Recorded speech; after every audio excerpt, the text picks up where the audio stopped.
Breaking right now at 6 o'clock, 2 major routes home closed off tonight. On the right, you're looking at Alpine Avenue, just above I-96 in Walker, closed due to a deadly accident there. On the left, breaking news that we've been following all afternoon in downtown Grand Rapids. At least 1 million gallons of water spilled in a parking ramp. This after a pipe burst in the basement of this garage in the Hinman building. This is happening at the corner of Lewis Street and Ionia Avenue. Major flooding, at least 1 million gallons of water there. Several buildings have been evacuated. Potentially dangerous gas fumes are in the air as well. We're told that gas from those submerged cars in the flooded parking garage is actually leaking into the standing water. There's about 15 to 20 cars down there. That has authorities on high alert tonight. They're worried about the situation turning volatile quickly. This is video sent to us from a viewer as he went to try and retrieve his car. It's just a mess down there. We do have every angle of this story covered for you tonight. Our teams are stationed throughout the scene working to get your questions answered. First, we begin by going to Marley Ginter. She's anchoring our coverage from the scene tonight. Marley, set it all up for us. Tell us what's going on down there.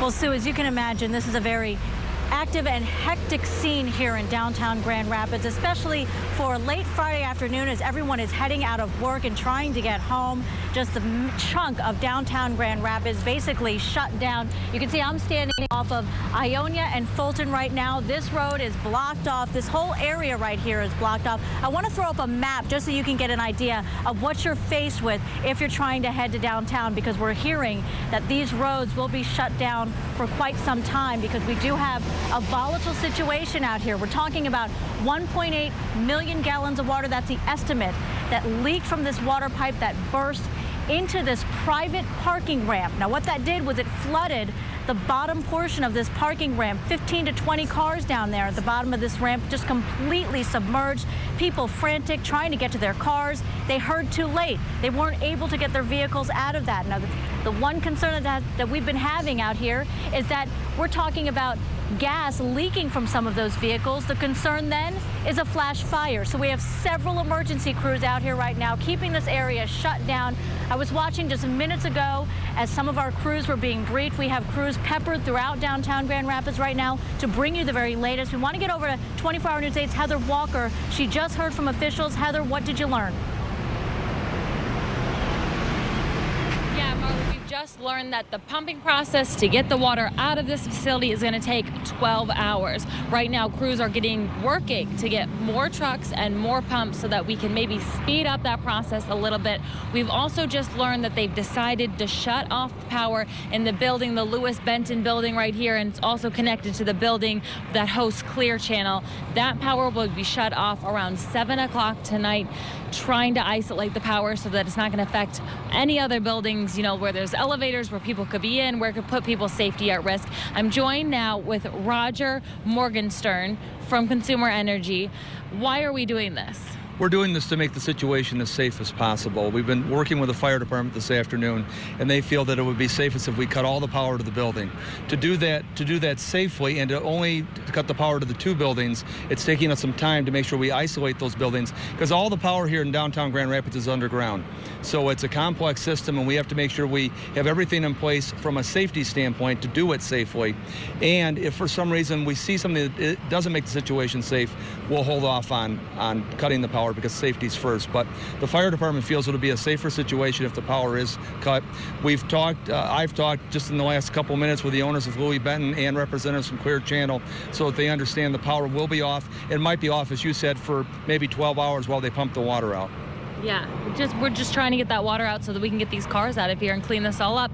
And the big really concern here is the gas in the water. I mean, what is the scare here that could happen? Yeah, I will defer to the fire department, but there's concern with the fumes and the explosive nature. And with electricity, anytime you have an arc or a spark and you have something like gasoline in the area, you have the possibility for something to go terribly wrong. So we want to make sure we get the electricity out of the equation.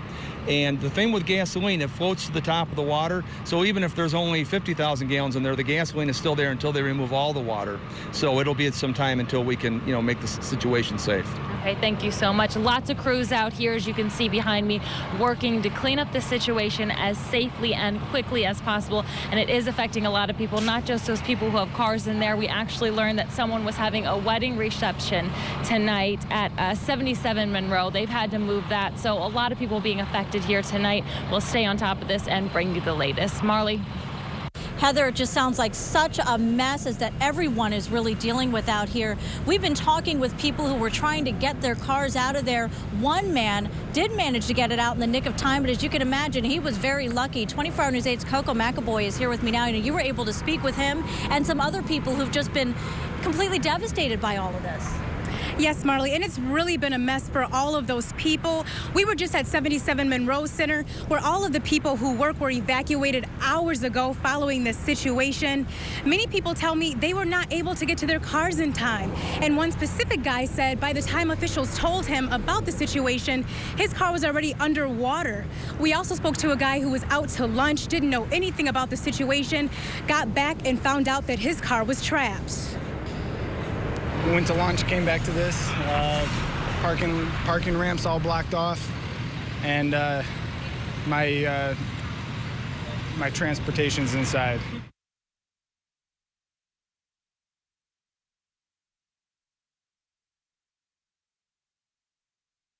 Monroe Center, and we just saw a team effort moving food and items and gifts out of that building and moving it to the Bob. Officials have also put up a sign in that area, and we've seen lots of people walking by trying to find out where the wedding reception will be now. So Marley, you can see that this is really affecting more people than just the people who had their cars in the lot. It definitely does sound like it. And as you're saying too, then, so a lot of people, they didn't even find out that this was going on until it was just far too late. Right. People are in ball gowns and dresses carrying gifts and just don't even know that Monroe Center has been shut down following this incident. Oh, this sounds like such a headache. Coco McAvoy, thank you so much for that report. Now, we will be staying out here. Just minutes ago, I did see some more crews going down into the parking ramp. This is a private parking ramp, just to make that very clear. And what we are learning right now is crews are going down there. They're trying to figure out exactly how to tackle this situation and keep everything as safe as possible. The moment that they brief us again, of course, we will bring you those details the second they come in. Tossing back to you in studio. Sue? Well, Marley, listening to Heather's interview just a few minutes ago, the danger level remains high because as he said, the gasoline is floating on top of the water. So as the water goes down, there's still that threat of the gasoline actually in the water all the way to the end. Definitely. And when we had crews arrive at the scene from the very beginning, they could smell gas in the air. They could smell the fumes. As you can imagine, working out here this afternoon, that was very alarming for several people down here in downtown Grand Rapids, smelling those fumes, not knowing exactly what the situation was. And at this point, what we also heard as well is that there were some efforts to bring in some tanker trucks just to make sure that they could maybe get the water into some tanker trucks and then get the water out of here so that we weren't at risk of any of these flash fires, because that is, as you can imagine, a very huge concern here. Right. Marley, thank you for the coverage. We will continue to check back with you.